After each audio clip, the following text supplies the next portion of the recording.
Rebecca, thank you so much for having me in your studio in Marseille. How did you come to be in this city? I started having the idea of moving to Marseille 4 years ago. After traveling 12 years, I left France really when I was 18, and I was abroad for 12 years in many different places. I didn't think I would like it so much, to be honest. I guess because it's this big harbor and the whole story of Marseille is like so many immigrations and migrations and everything that it keeps this flow.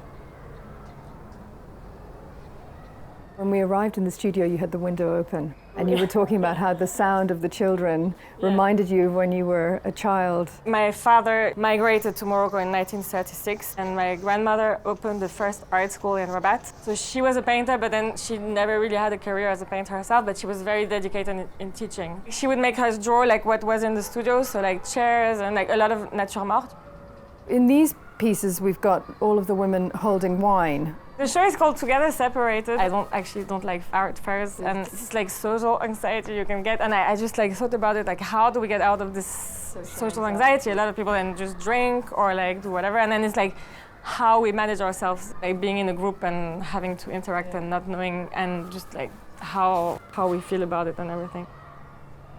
This painting, for example, I mean, she really reminds me of a friend of mine. The way she's looking at me, the way she's holding the wine, of a conversation that I would have had with a friend. What it is that you're trying to portray, is it an emotion? I'm not gonna fall in love with a piece of art because of the technique. For me, it's really emotional. Can I spend like a few hours in front of that painting? So my painting, that's how I feel like they're never finished until I can sit in front of them and I really feel something. So that brings me to the next question, which is color, because I think you then amplify that emotion. I work with oil. It's almost like a sculpture for me working with oil because you start with layers that are so thin and the colors are like not coming out at all. So you're not doing preparatory sketches? No, not at all.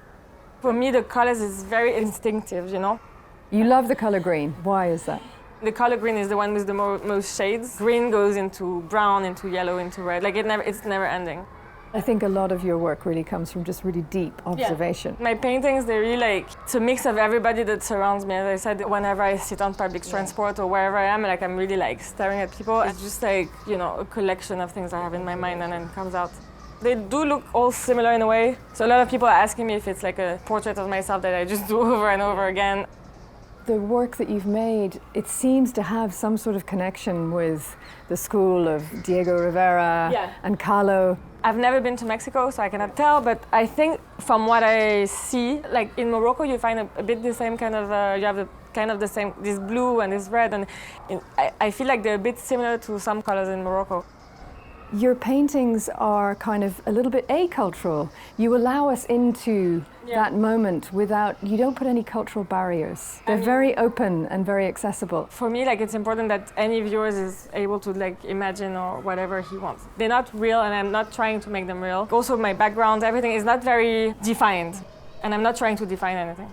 I don't really like, for example, to have big description of the painting because I feel like it's blocking the viewers, and for me, everybody can have his own interpretation and own feeling and own, story.